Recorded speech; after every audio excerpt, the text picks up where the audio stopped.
दोस्तों नमस्कार, national news पर आपका स्वागत है। मैं रणविजय सिंह। आज जो मैं कहने जा रहा हूँ इसे ज़रा आप गंभीरता से सुनिएगा और विचार भी करिएगा। मैं तो दिल से चाहता हूँ कि जो तथ्य सामने आ रहे हैं वह सच साबित ना हो, गलत साबित हो जाए। अन्यथा भारत में कांग्रेस के नेता राहुल गांधी पर जो थोड़ा बहुत भरोसा आम लोगों को है, आम जनमानस को है, आम हिंदुओं को है, वह पूरी तरह से खत्म हो जाएगा। जी, बांग्लादेश के पत्रकार सलाउद्दीन सोयब चौधरी ने जो खुलासा किया है वह खुलासा इतना बड़ा है कि अब तक मैं उम्मीद कर रहा था कि बीते 2 दिनों में कांग्रेस के नेता, कांग्रेस के प्रवक्ता खुद राहुल गांधी इस मामले पर अपनी स्थिति जरूर साफ कर देंगे, क्योंकि हिडनबर्ग की ऐसी गलत रिपोर्ट को लेकर पूरे देश में राजनीतिक हंगामा मचाने वाली कांग्रेस सलाउद्दीन चौधरी के इस दावे पर पूरी तरह से खामोश है। कांग्रेस भी खामोश है, राहुल गांधी भी खामोश हैं। सलाउद्दीन चौधरी ने आरोप लगाया है कि बांग्लादेश में हुए तख्ता पलट में राहुल गांधी की प्रमुख भूमिका है। तख्ता पलट के बाद जो हिंसा हुई उसके जिम्मेदार कांग्रेस के नेता राहुल गांधी भी हैं। इसके लिए उन्होंने कहा कि राहुल गांधी ने इंग्लैंड में बांग्लादेश की मुख्य विपक्षी पार्टी बीएनपी की नेता खालिदा जिया के बेटे तारिक रहमान से लंदन में मुलाकात की है। एक गोपनीय मुलाकात राहुल गांधी ने की और राहुल गांधी की तारिक से क्या बातचीत हुई यह तो वह दोनों ही जाने। जोर से फिर से कह रहा हूं कि राहुल गांधी मैट तारिक रहमान से मुलाकात की लंदन में। हमारे पास जो एविडेंस है, मैं सिर्फ इतना क्लू दे सकता हूं आपको, एक छोटा सा क्लू कि लंदन में बहुत सारे सिलेटी कम्युनिटी है और तारिक रहमान की जो बीवी है Zubaida Rahman, she is also Sylheti from Sylhet district. I am from Sylhet also, so you can understand that Rahul Gandhi Tarique Rahman की इनर सर्कल में जितने लोग हैं इसमें ज्यादा सिलेटी लोग हैं। दिखाऊंगा, मैंने जो कहा कि पहले तो ये इंफॉर्मेशन मैंने डिस्क्लोज किया रिपब्लिक में, और जब वो इनकार करेंगे सब मीडिया हाउस को वो एविडेंस मिल जाएगा। मैं फिर से कह रहा हूँ strongly and confidently and as a senior journalist मैं जानता हूँ ये कोई छोटा मोटा कोई एलिगेशन है नहीं, बहुत बड़ा एलिगेशन करे। सो राहुल गांधी साहब तो इसको डिनाई नहीं करेंगे। ठीक है, मैं जोर से फिर से कह रहा हूँ कर नहीं सकते। लेकिन मैं कह रहा हूं कि यह पूरी तरह से झूठ हो, पूरी तरह से गलत हो, क्योंकि फिर यदि यह सही है तो यह सवाल उठना भी लाजमी है कि क्या बांग्लादेश में हिंदुओं की हत्याओं के लिए कांग्रेस के नेता राहुल गांधी जिम्मेदार नहीं है? हिंदुओं का जो उत्पीड़न बांग्लादेश में हो रहा है उसके लिए कांग्रेस के नेता राहुल गांधी जिम्मेदार नहीं है? चौधरी ने यह आरोप लगाया कि राहुल गांधी से मुलाकात के बाद बीएनपी के नेता तारिक रहमान ने सीआईए के अधिकारियों से मुलाकात की और पाकिस्तानी खुफिया एजेंसी आईएसआई के साथ भी उन्होंने बातचीत की। इन दोनों खुफिया एजेंसियों की भूमिका बांग्लादेश में हुए तख्तापलट में प्रमुख तौर पर सामने अब तक आ रही है।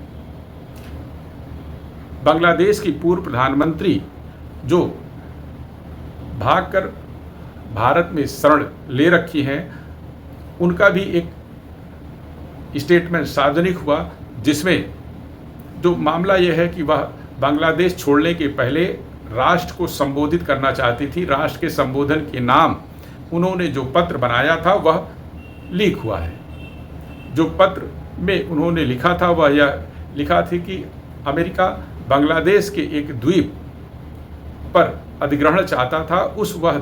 अमेरिका उस द्वीप पर अपना नौसैनिक बेस बनाना चाहता था। यदि वह नौसैनिक बेस अमेरिका का वहाँ बन जाता तो भविष्य में वह इस पूरे दक्षिण एशियाई हिस्से पर अपने व्यापक हितों को फैलाता। यहाँ से वह अभी तो चीन और म्यांमार पर नियंत्रण करना चाहता था, लेकिन भारत भी इससे अछूता नहीं रहता। तो यह कहा जा रहा है कि भारत के प्रभाव में रहने वाली पाकिस्तान की पूर्व प्रधानमंत्री ने अमेरिका को इस द्वीप पर कब्जा या अधिग्रहण नहीं करने दिया, मना कर दिया। इससे नाराज अमेरिका ने अपनी खुफिया एजेंसियों और इसमें ब्रिटेन और पाकिस्तान की एजेंसियों के साथ मिलकर बांग्लादेश में तख्तापलट कराया, और उस तख्तापलट के बाद जो खून खराबा हो रहा है उसमें उन एजेंसियों का भी उतनी ही सहभागिता और उतना ही योगदान माना जाना चाहिए जितना कि बांग्लादेश में हिंसक हो चुके लोग जिम्मेदार हैं। और जब वह एजेंसियां जिम्मेदार हैं, बीएनपी के नेता तारिक रहमान इसके लिए जिम्मेदार ठहराए जा सकते हैं, बीएनपी की नेता खालिदा जिया भी इसके लिए जिम्मेदार ठहराई जा सकती हैं, जमाते इस्लामी और उसकी छात्र इकाई भी इस हिंसा के लिए जिम्मेदार ठहराई जा सकती है। तो तारिक रहमान से मुलाकात के लिए राहुल गांधी क्यों नहीं जिम्मेदार ठहराए जा सकते? कांग्रेस को इस मामले में जवाब देना चाहिए। यह पूरा मामला इसलिए भी अति गंभीर हो चुका है कि बीते 4 दिन पहले इजरायल दूतावास के सामने कुछ लोगों ने प्रदर्शन की कोशिश की थी। उन प्रदर्शनकारियों में बेल्जियम का रहने वाला एक व्यक्ति भी पहुंचा था, जो अब भारत का नागरिक कहलाता है। उसने एक भारतीय बेला भाटिया से शादी कर ली है और उस बेल्जियम के नागरिक का नाम है जेन डिजी। यह जेन डिजी की एक फ़ोटो कांग्रेस नेता राहुल गांधी के साथ भी खूब सोशल मीडिया पर वायरल हो रही है। जेन डिजी अमेरिकी धनकुबेर जॉर्ज सोरेस की जो संस्था है ओपन सोर्स सोसाइटी, उसका एशिया का प्रमुख भी है। जॉर्ज सोरेस वही है जिसने खुलेआम कहा था कि भारत में नरेंद्र मोदी को सत्ता से बाहर करने के लिए वह खजाना खोल देगा।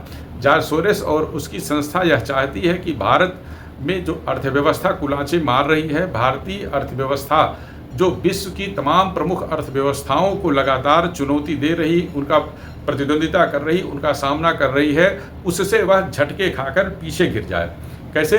क्योंकि भारत में जो राजनीतिक स्थिरता है, वह प्रधानमंत्री नरेंद्र मोदी के कारण जो राजनीतिक स्थिरता आई है वह डगमगा जाए। जब राजनीतिक स्थिरता डगमगा जाएगी, अनिश्चितता का माहौल बनेगा, तब की स्थिति में ही कारोबार भी खराब हो जाएगा। और नरेंद्र मोदी की सत्ता से बाहर होने से फ़ायदा किसको मिलना है? वह राहुल गांधी दावेदार है। तो राहुल गांधी का जो लक्ष्य है वही लक्ष्य जॉर्ज सोरेस का है, जो जॉर्ज सोरेस का लक्ष्य है वही राहुल गांधी का भी लक्ष्य है। राहुल गांधी भारत में लोकसभा चुनाव के दौरान जो आरोप लगा रहे थे कि संविधान खत्म हो जाएगा, संपत्तियों पर टैक्स के मामले का जो मुद्दा वह उछाल रहे थे, ठीक उसी तरह के मुद्दे अमेरिका के राष्ट्रपति के चुनाव में भी उछल रहे हैं। तो आखिर अब भारत के नेता मतलब प्रधानमंत्री नरेंद्र मोदी या भारतीय जनता पार्टी का कोई नेता अमेरिका में तो चुनाव नहीं लड़ रहा है, अमेरिका में ना प्रधानमंत्री नरेंद्र मोदी प्रचार करने जा रहे हैं, तो फिर राहुल गांधी जैसा ही वहाँ मुद्दा क्यों उछला? तो इससे यह इस बात की आशंका भी लगती है कि इस पूरे नैरेटिव, जो भी ये नैरेटिव लोकसभा चुनाव के दौरान गढ़ा गया था, जो अमेरिका में नैरेटिव गढ़ा जा रहा है संविधान खतरे में है, उन दोनों के राइटर, दोनों के मेंटर कोई एक ही आदमी है। और इस बात की आशंका है कि दोनों का मेंटर, दोनों का राइटर, दोनों मुद्दों को उछालने वाले जॉर्ज सोरेस ही है। तो बहुत कुछ ऐसी बातें चल रही हैं भारतीय राजनीति में जो आने वाले दिनों में बेहद महत्वपूर्ण साबित होने वाली हैं। फिलहाल जब हिडेनबर्ग की रिपोर्ट पर भरोसा किया जा सकता है तो बांग्लादेशी पत्रकार हैं, उनके दावे पर भी भरोसा किया जाता है, या तो फिर कांग्रेस और राहुल गांधी इस मामले में आए और अपने पक्ष में बयान दें। बांग्लादेशी पत्रकार ने यह भी दावा किया कि उसके पास पूरे सबूत हैं, कांग्रेस के नेता उसकी चुनौती को स्वीकार करें। यदि चुनौती स्वीकार करते हैं तो वह तमाम सबूत भी सामने रखने के लिए तैयार हैं।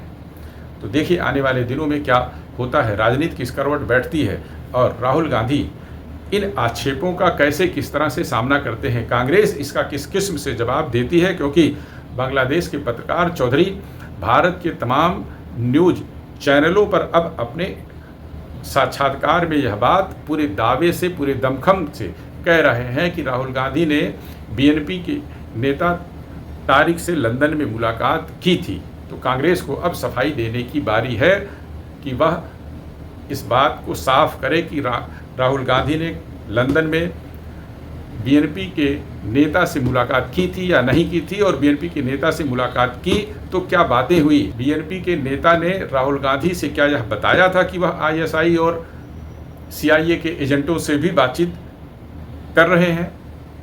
बांग्लादेश में तख्तापलट होने वाला है या क्या चर्चा हुई थी या नहीं हुई थी, सब कुछ साफ होना चाहिए। अगले वीडियो में कुछ नए विचारों, नए तथ्यों के साथ आपके सामने आएंगे। तब तक के लिए नमस्कार।